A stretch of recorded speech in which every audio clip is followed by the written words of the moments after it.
Monday, the 18th, is, of course, Martin Luther King Day. It's also Family Day for the Central Brooklyn Martin Luther King Commission, as well as for hundreds of kids and their families who've participated in this year's MLK Poetry, Art, and Essay Competition to be held at the Prospect Heights High School near the Brooklyn Museum. The competition was started 31 years ago by Major Owens, a former librarian and housing activist who, of course, was elected to Congress from Central Brooklyn. Now, back then, there was no federal holiday commemorating Dr. King, and Major Owens was out to change that. Well, over its 31 years, the contest has brought out thousands of poems, essays, and works of art dedicated to Dr. King, and a lot of prizes and recognition to contest participants and winners. Recently, themes related to Dr. King have been shifting towards police brutality, school bullying, and prejudice towards the Muslim community. Joining us today by Skype is Commission Member and State Assemblyman Walter Mosley. Nice to see you again, Assemblyman, even if it is from such a distance. And returning to our studio are Mitty Owens, son of the late Congressman. Welcome back to BK Live. Thank you. And Justin Manning, a former contest winner who is now the treasurer of the MLK Commission. And thank you for joining us today, Justin. Thanks for having us.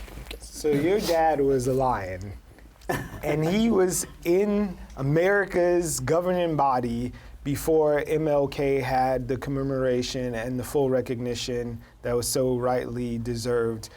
Do you have any idea what that push was like? We only have like Stevie Wonder in our mind that comes up every year. But what was the nuts and bolts of actually making that happen as a national holiday? Well, I think my father and the Congressional Black Caucus deserve a great deal of credit, as well as the thousands of activists around the country who have been committed to keeping Dr. King's meaning and his legacy alive, and recognizing that no person in this country deserves a holiday more than Martin Luther King. So it's fantastic that we have it. Now the question is how we use it in the best way possible. It's wonderful to have a day off from school and from work, but it's even more wonderful to ensure that we're using that day to really educate, agitate, and inspire the meaning of Dr. King going forward. Okay. So, would you like to add, please? Absolutely. Martin Luther King Jr. This is the man who graduated from Morehouse College at the age of 15, organized the bus boycotts, named Times Magazine Person of the Year, given Nobel Peace Prize. I think he was also mentioned as the first person on the Western world to advocate for nonviolence and be successful with that.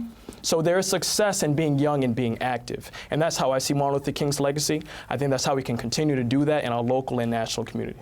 Now, as a former contest winner, and I'm not going to ask you how long ago you won that contest. Thank you very much. You're welcome. But how do you feel that the legacy of Martin Luther King has sort of morphed in the eyes of the youth? Absolutely. So like I said before, at the age of 15, he graduated from Morehouse College and then got started. Morehouse, oh, that's awesome. I went to Hampton, so you're good with me. Congressman Owens was a Morehouse man. Congressman Owens was a Morehouse man. So you see how this works. A graduate of HBCU, he was, of course, a preacher, but he was always a man that was for civil rights. And one thing about the civil rights movement, and as we're seeing now with the Black Lives Matter movement, is that this is mostly powered by the youth. Yeah. And this started before Martin Luther King, but he was the front, he was the front man for that.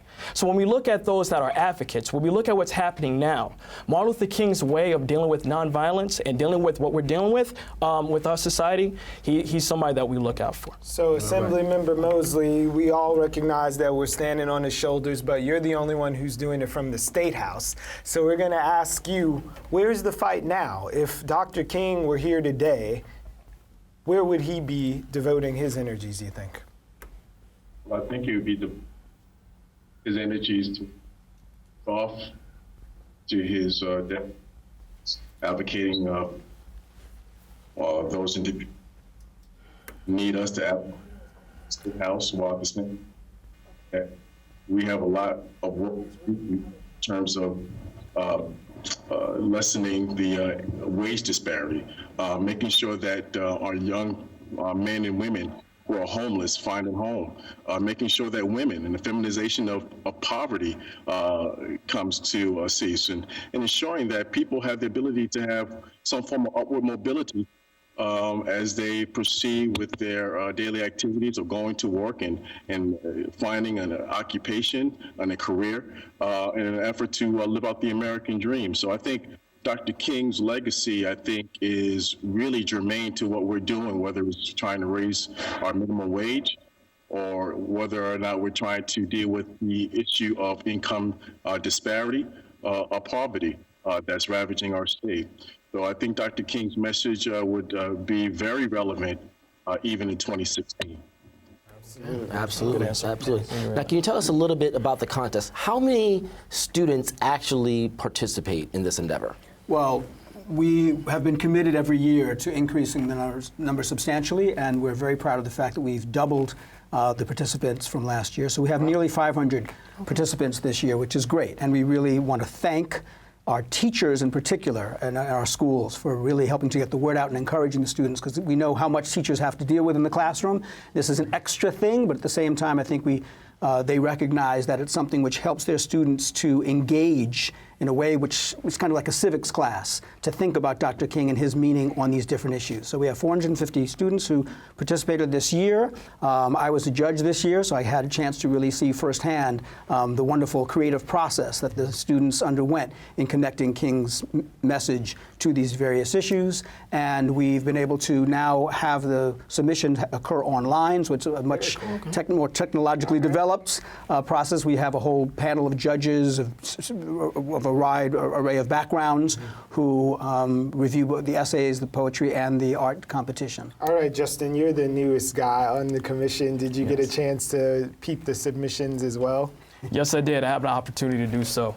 The submissions are submitted for art, poetry, as well as essays. Yeah. And what I realized is, as I work for a higher education institution, is that writing is important and it starts early. And the next step towards writing is public speaking. So this is what we do the day of the essay contest, particularly with the poets and with the essayists. It's my job to prep these students to say, hey, what you did on paper is amazing, but can you go out there and challenge yourself to go to the next level? Yeah. Can you speak in front of folks? And you'll be surprised. We have elementary school, middle school, as well as high school participants. And it's the way that you carry yourself, and it's also a good way to prep yourself for what's coming up next, which is college.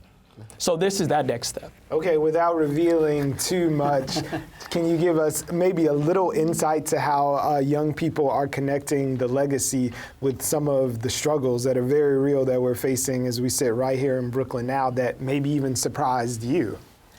Well, certainly for very young folks, we asked them just to reflect generally about Dr. King. Mm-hmm. But for the middle school and the upper school folks, for the high schoolers, we really pushed them this year to think about specific themes so that we move beyond simply Dr. King was a great man. Right. And it was, again, for them to think about the context of their lives, police brutality, immigration, the discrimination against Muslims, climate change, challenges around education, jobs, and economic justice, and it was really heartening to see how the young folks really stepped up and addressed those issues. Yeah. Now, what are the prizes? Because kids are always motivated by prizes. There's some intrinsic value, of course, to the process, but what are the prizes that the kids are competing for? Absolutely. Well, the first prize is the recognition, first of all.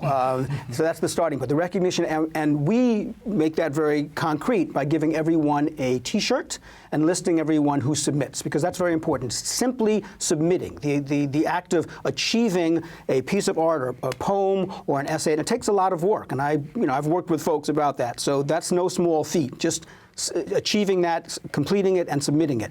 But then beyond that, the prize winners get a modest cash prize, and we also have things that day where we actually raffle away a computer that day for folks who come, and we also have educational developments, sort of toys and games that we give away.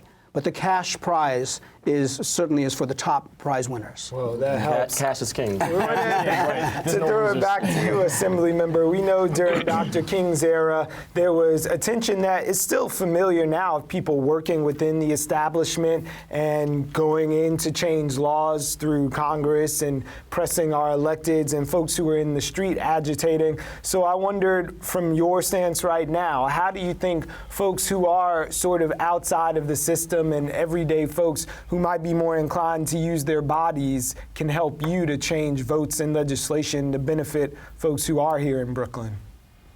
Well, I think it was said when Mitty noted that Dr. King was not some mythological figure. He was a human being. He was a man. And I think that if we start to understand that it's not just about the dream that Dr. King spoke about, but it's the life he led as a man, as a father, as a preacher, as a civil rights activist. Dr. King so noted in one of his speeches that integration is about the sharing of power, responsibility, and resources, how we do it in a very responsible way. And I think the key word is responsibility. I think a lot of us think that laws have been passed and they can never be undone, that policies can be pushed and they could never be undone. But as we've seen both nationally and locally, that's not the case. In fact, if we continue to not do nothing, we'll only go backwards. And I think that Dr. King would convey that to us if he was with us today. And if anything, we need to make sure that Dr. King's holiday is not a day off, but it's a time to reflect, but also to act upon in the spirit of Dr. King and the civil rights movement of the 50s and the 60s. I think we just got a little preview of someone's speech from MLK. And I just want to interject that we are very lucky to have elected representatives like Walter Mosley. Absolutely. Who else is on the bill? And we've had a great deal of support from our local officials over the years. We generally have a very strong showing at the event.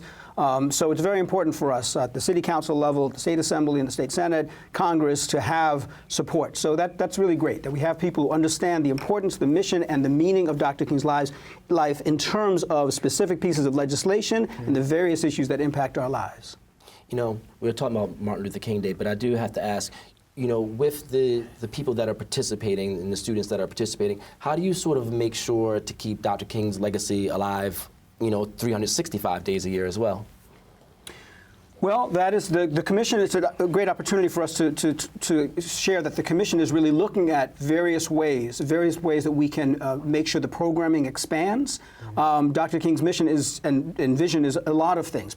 Number one, it's about ensuring we have quality education in our schools and working with our schools in a partnership. And so one of the new programs we've been developing is around college prep. So ensuring that our students have a elementary and middle school and high school pipeline to college and not the school to prison pipeline that we see all too often.